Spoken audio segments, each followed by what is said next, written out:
क्योंकि भारत की संस्कृति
की संस्कृति है, ये उदार संस्कृति है। जहाँ शंकराचार्य स्वयं पधारे और मंडन मिश्र से शास्त्रार्थ हुआ और भारती ने मध्यस्थता की है, यह भूमि है।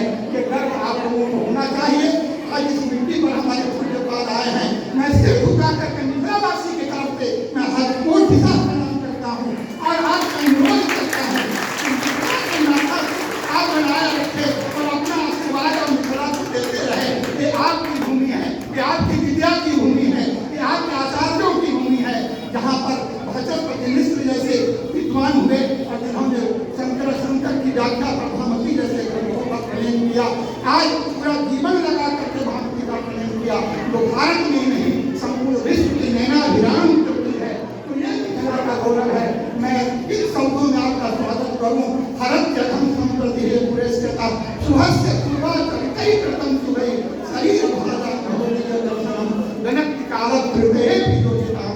आपका दर्शन तो तीनों काल को पवित्र करता है। पहले का पुण्य है जो आप आए, वर्तमान का पुण्य है जो आपका दर्शन हो रहा है और आगे का पुण्य अच्छा होने वाला है, इसलिए आपका चरण यहाँ पड़ा है। इसलिए समग्र मिथिलावासियों को आपके चरणों में प्रणाम है,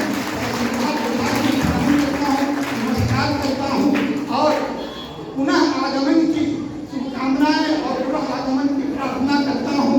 अंत में कालिदास के शब्दों में रम्यां तरह कमलिनी हत्तै सरोधि, रम्यां तरह कमलिनी हत्तै सरोधि, और अंत में मैं बोल रहा हूँ शांतानुकूल पवनस्क शिवस्क पंथा, मार्ग में मंगल ही मंगल हो, जिधर भी महाराज का चरण पड़े वहाँ मंगल ही मंगल हो। यह मेरी शुभकामना है और यह मेरी प्रार्थना है प्रभु से, यह भव से प्रार्थना है, भव कारिणी माया से प्रार्थना है कि भगवान आपको वह बल और शक्ति दे कि सनातन धर्म की ध्वजा को कहीं भी जाए वहाँ आप फहराते रहें और मुझ जैसे अचिंतक की जहाँ भी आश्रित वाले प्रणाम करने की सुविधा प्राप्त हो और जैसे अचिंतन की जहाँ किसी सेवा की आवश्यकता हो तो आपके चरणों में शरण देने की कृपा करेंगे। इससे बड़ा मैं और आपके चरणों में मैं क्या कर सकता हूँ, क्योंकि हम तो शरणागति हैं, शरण में हैं और शरण की क्षत्रिय और शरण का होता है घर, तो हम लोगों के शरण भी आप ही है, वरण भी आप ही है, शरण भी आप ही है। इसलिए पुनः पुनः समग्र मिथिलावासियों को बार बार नमन परम और धन्यवाद है और पुनः दरभंगा आने की शुभकामना के साथ साथ निवेदन भी है कि मिथिला की नाता को आप नहीं छोड़ेंगे, मिथिला की नाता को बनाए रखेंगे। इससे मिथिलावासी का हृदय और संस्कार ऐसे ही रहेगा जैसे आज आप देख रहे हैं। मैं इन शब्दों के साथ ज़्यादा समय नहीं देता हूँ और विद्वान लोग हैं आपका ही प्रवचन सुनने के लिए हम लोग आए हुए हैं, श्री मुझसे सुनेंगे और बहुत बहुत शुभकामनाओं के साथ जितने भी संयोजक और हमारे इस टोली के इस प्रबंध समिति के जितने भी लोग हैं सबका मैं हृदय से स्वागत करता हूँ, अभिनंदन करता हूँ और सबों को प्रणाम करता हुआ मैं महाराज के से आशीर्वाद प्राप्त करता हूँ और अंत में धर्म की जय, धर्म की जय।